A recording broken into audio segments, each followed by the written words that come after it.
Berapa kurs rupiah hari ini? Apakah Anda kaget melihat angkanya? Karena emang rupiah kita sekarang sedang mengalami rekor terburuknya sejak dari tahun 98. Makanya akhir-akhir ini suka muncul pertanyaan seperti yang ditanyakan bintang ini. Apa sih sebenarnya penyebab rupiah kita melemah? Apakah itu salah pemerintahan Om Jokowi ataukah itu salah si tukang bakso langganan kita yang akhir-akhir ini sering naikin harganya terus? Secara garis besar, faktor utamanya adalah karena perbaikan ekonomi Amerika Serikat. Singkat cerita, ekonomi Amerika ngalamin krisis dulu pada tahun 2008. Lalu mereka semenjak itu memperbaiki ekonomi mereka dengan berbagai kebijakan sehingga hasilnya sekarang dolar menguat. Kemudian akibat dolar yang menguat dan beberapa kebijakan Amerika yang akan kita bahas nanti membuat mata uang negara-negara lain tertekan dan akhirnya melemah. Dan salah satunya adalah rupiah kita. Ya, duit yang biasa kita pakai buat beli bakso. Amerika memperbaiki ekonominya dengan sebuah paket kebijakan yang bahasa ekonomi ribetnya adalah quantitative easing, yang pendeknya adalah menyuntikkan dana stimulus untuk membangkitkan gairah ekonomi mereka dari terpaan krisis. Mereka dalam tanda kutip memompa dolar baru terus yang kemudian digunakan sebagai stimulus ekonomi yang diharapkan dapat memutar ulang perekonomian mereka, yang kemudian oleh para investor dananya banyak diinvestasikan ke negara-negara berkembang seperti ke Indonesia. Kemudian, setelah ekonomi mereka membaik akibat stimulus tersebut, mereka pun mengeluarkan lagi kebijakan lanjutan bernama tapering off, yang pendeknya adalah memotong dana stimulus tersebut. Kemudian, karena dana stimulus tersebut dipotong, banyak dari para investor akhirnya hengkang dan pulang ke Amerika lagi, membuat dolar jadi pulang kampung. Akibatnya, jumlah dolar jadi sedikit dan nilainya pun makin berharga. Dan itu menekan mata uang global khususnya bagi negara-negara berkembang termasuk Indonesia yang tadinya ngerasain dana stimulus dari para investor kemudian tiba-tiba jadi hilang. Lalu akibat dolar yang menguat, perekonomian global pun jadi lesu.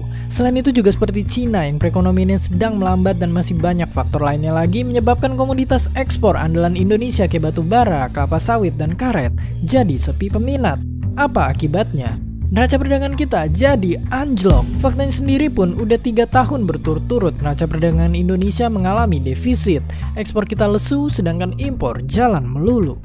Artinya ya, pendeknya pelemahan ini disebabkan karena perbaikan ekonomi Amerika dan dikontribusikan oleh neraca perdagangan kita. Yang sekarang kita tahu nggak cuma di Indonesia aja, tapi juga melanda banyak negara. Bahkan banyak yang lebih parah dari Indonesia. Tapi tentu saja video ini sangat mensimplifikasi keadaan yang ada dengan tujuan biar mudah dipahamin. Karena sesungguhnya ekonomi adalah ilmu yang ribet. Jadi ya, silahkan baca-baca lagi setelah nonton video ini. Dan jangan salahkan si tukang bakso langganan kita karena ini bukan salah dia. Terima kasih.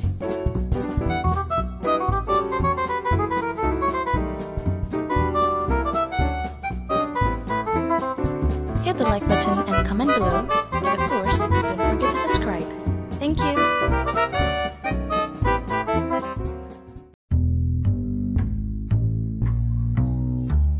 Berapa kurs rupiah hari ini? Apakah Anda kaget melihat angkanya? Karena emang rupiah kita sekarang sedang mengalami rekor terburuknya sejak dari tahun 98. Makanya akhir-akhir ini suka muncul pertanyaan seperti yang ditanyakan bintang ini. Apa sih sebenarnya penyebab rupiah kita melemah? Apakah itu salah pemerintahan Om Jokowi ataukah itu salah si tukang bakso langganan kita yang akhir-akhir ini sering naikin harganya terus?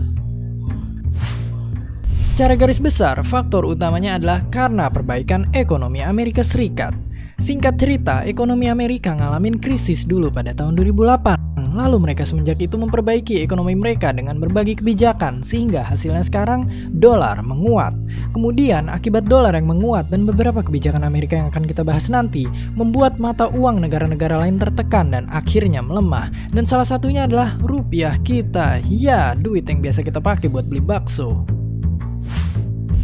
Amerika memperbaiki ekonominya dengan sebuah paket kebijakan yang bahasa ekonomi ribetnya adalah quantitative easing, yang pendeknya adalah menyuntikkan dana stimulus untuk membangkitkan gairah ekonomi mereka dari terpaan krisis.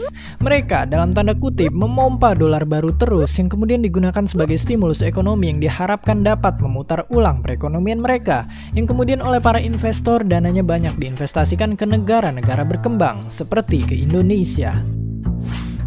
Kemudian, setelah ekonomi mereka membaik akibat stimulus tersebut, mereka pun mengeluarkan lagi kebijakan lanjutan bernama tapering off, yang pendeknya adalah memotong dana stimulus tersebut. Kemudian, karena dana stimulus tersebut dipotong, banyak dari para investor akhirnya hengkang dan pulang ke Amerika lagi, membuat dolar jadi pulang kampung.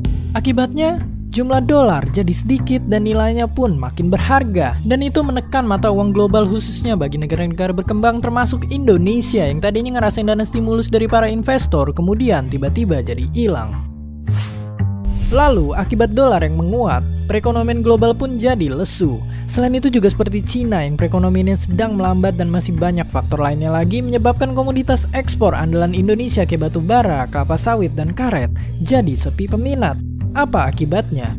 Neraca perdagangan kita jadi anjlok. Faktanya sendiri pun udah 3 tahun berturut-turut neraca perdagangan Indonesia mengalami defisit. Ekspor kita lesu sedangkan impor jalan melulu. Artinya ya, pendeknya pelemahan ini disebabkan karena perbaikan ekonomi Amerika dan dikontribusikan oleh neraca perdagangan kita. Yang sekarang kita tahu nggak cuma di Indonesia aja, tapi juga melanda banyak negara. Bahkan banyak yang lebih parah dari Indonesia. Tapi tentu saja video ini sangat mensimplifikasi keadaan yang ada dengan tujuan biar mudah dipahamin. Karena sesungguhnya ekonomi adalah ilmu yang ribet. Jadi ya, silahkan baca-baca lagi setelah nonton video ini. Dan jangan salahkan si tukang bakso langganan kita karena ini bukan salah dia. Terima kasih.